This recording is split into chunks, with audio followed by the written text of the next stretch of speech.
नमस्कार, सुप्रभात बच्चों। कैसे हैं आप सभी? मैं आपकी हिंदी की अध्यापिका और आज पढ़ेंगे हम कक्षा 5 व्याकरण अध्याय 8 सर्वनाम। तो आज किसके बारे में पढ़ेंगे? हम सर्वनाम के बारे में। आइए जुड़ते हैं पाठ से। यहाँ देखिए कुछ चित्र हैं सर्वनाम के। थोड़ा सा उदाहरण के लिए देखिए, यहाँ एक चित्र है। चित्र में क्या है देखो। चित्र में हमें करना क्या है? इस संवाद में माता व पुत्र ने नाम के स्थान पर इस संवाद में माता व पुत्र ने नाम के स्थान पर जिन शब्दों का प्रयोग किया गया है उन्हें नीचे लिखिए। अच्छा, कि उन शब्दों को नीचे लिखिए। तुम क्यों रो रहे हो? तुम क्यों रो रहे हो? मैं गिर गया और मुझे चोट लग गई है इसलिए रो रहा हूं। चलो मैं तुम्हें डॉक्टर के लेकर चलती हूँ।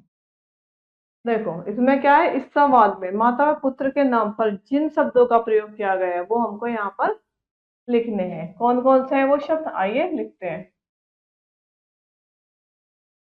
ये देखिए, तुम,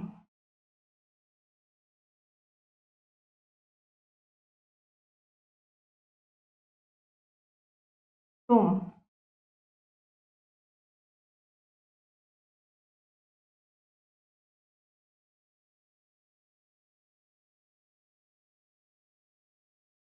मैं, मुझे,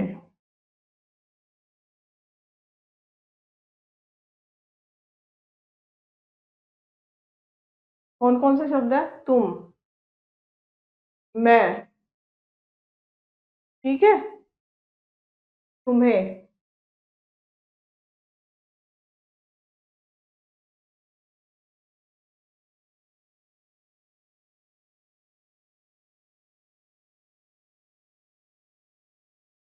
तो ये सब क्या है? जो ये माता व पुत्र के नाम की जगह जिन शब्दों का प्रयोग हुआ है वो हमने यहाँ पर लिख दिए हैं। आइए पढ़ते हैं। देखिए, सर्वनाम शब्द दो शब्द सर्व जमा नाम के मेल से बना है। सर्वनाम शब्द कैसे बना है? दो शब्दों के मेल से। सर्व जमा नाम, जिसका शाब्दिक अर्थ क्या है? सबका नाम। जो शब्द सभी नामों संज्ञा शब्दों के स्थान पर आते हैं या प्रयोग किए जाते हैं वे सर्वनाम कहलाते हैं। जैसे मीनू ने कहा कि वह कल स्कूल नहीं जाएगी क्योंकि उसे मथुरा जाना है। वह अपनी दादी जी को देखने मथुरा जा रही है, उसकी दादी जी बीमार है। एक छोटा सा वो है कि क्या है, मीनू ने कहा कि कल वह स्कूल नहीं जाएगी क्योंकि उसे मथुरा जाना है।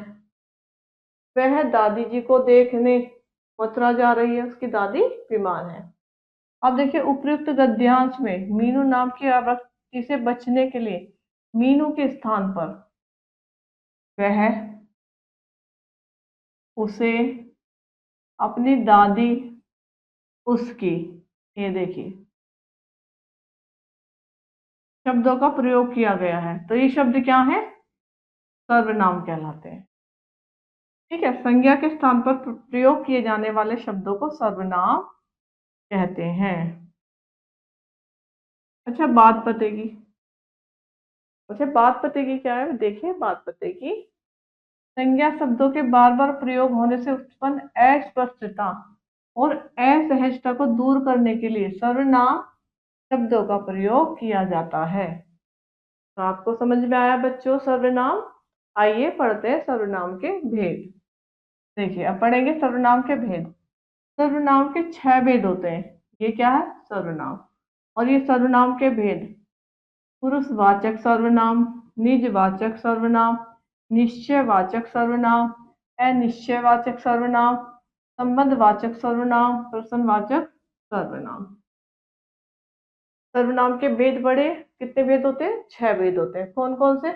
पुरुषवाचक सर्वनाम, निजवाचक सर्वनाम, और निश्चयवाचक सर्वनाम, और अनिश्चयवाचक सर्वनाम, संबंधवाचक सर्वनाम और प्रश्नवाचक सर्वनाम। अब देखिए पुरुषवाचक सर्वनाम। पुरुषवाचक सर्वनाम, ठीक, जिन सर्वनाम शब्दों का प्रयोग बोलने वाला, अपने लिए, सुनने वाला या जिसके बारे में बात की जा रही है उसके लिए करता है, उन्हें पुरुषवाचक सर्वनाम कहते हैं। जैसे मैं, मेरा, हमारा, वक्ता या बोलने वाला, तू, तुम, तुम्हारा, श्रोता या सुनने वाला, वह, वे, उनका, जिनके बारे में बात की जा रही है, आदि। ठीक। अच्छा, पुरुषवाचक सर्वनाम के भी तीन भेद होते हैं। कौन कौन से के? उत्तम पुरुष। उत्तम पुरुष जैसे इन सर्वनाम शब्दों का प्रयोग बात कहने या बोलने वाले अपने लिए करता है। जैसे यह हमारा विद्यालय है। क्या मध्य पुरुष, इन सर्वनाम शब्दों का प्रयोग श्रोता, श्रोता या सुनने वाले के लिए किया जाता है। जैसे आज तुम देर से क्यों आए। और गए अन्य पुरुष, इन सर्वनाम शब्दों का प्रयोग जिस व्यक्ति के बारे में बात की जा रही है उसके लिए किया जाता है। मतलब अन्य पुरुष जो होता है, जिन सर्वनाम शब्दों का प्रयोग जिस व्यक्ति का प्रयोग जिस व्यक्ति के बारे में बात की जा रही है उसके लिए किया जाए, तो उसके लिए किया जाता है। जैसे वह सब्जी वाला कल भी आया था, उसका घर गांव में है। अब देखिए निजवाचक सर्वनाम। निजवाचक, ठीक, जो सर्वनाम शब्द तीनों पुरुषों, उत्तम, मध्य और अन्य में निजत्व का बोध कराते हैं उन्हें क्या कहते हैं? निजवाचक सर्वनाम कहते हैं। जैसे तुम अपने आप चले जाना, आप अपना काम स्वयं किया करें। अब देखिए निश्चयवाचक सर्वनाम। जो सर्वनाम शब्द निकट या दूर की किसी वस्तु की ओर निश्चय पूर्वक संकेत करें उन्हें निश्चयवाचक सर्वनाम कहते हैं। जैसे यह लड़की है, यह मेरी अंगूठी है। शब्द है सर्वनाम शब्द निकट या दूर की वस्तु की ओर निश्चय पूर्वक संकेत करें उन्हें हम क्या कहेंगे? निश्चयवाचक सर्वनाम। जैसे जब उदाहरण के लिए यह लड़की है, इशारा हो रहा है ना, यह लड़की है, संकेत हो रहा है। यह मेरी अंगूठी है, इशारा हो रहा है सीधा सीधा। अब देखिए अनिश्चयवाचक सर्वनाम। अब देखिए जिन सर्वनाम शब्दों से किसी निश्चित व्यक्ति या वस्तु का बोध होता है, नहीं होता, मतलब जिस जिन सर्वनाम शब्दों से किसी निश्चित व्यक्ति या वस्तु का बोध नहीं होता उन्हें अनिश्चयवाचक सर्वनाम कहते हैं। जैसे दरवाजे पर कोई खड़ा है और पानी में कुछ पड़ा है। कोई शब्द का प्रयोग किसी अनिश्चित व्यक्ति के लिए और कुछ शब्द का प्रयोग किसी अनिश्चित पदार्थ के लिए होता है। यहाँ तक बच्चों आपको समझ में आया?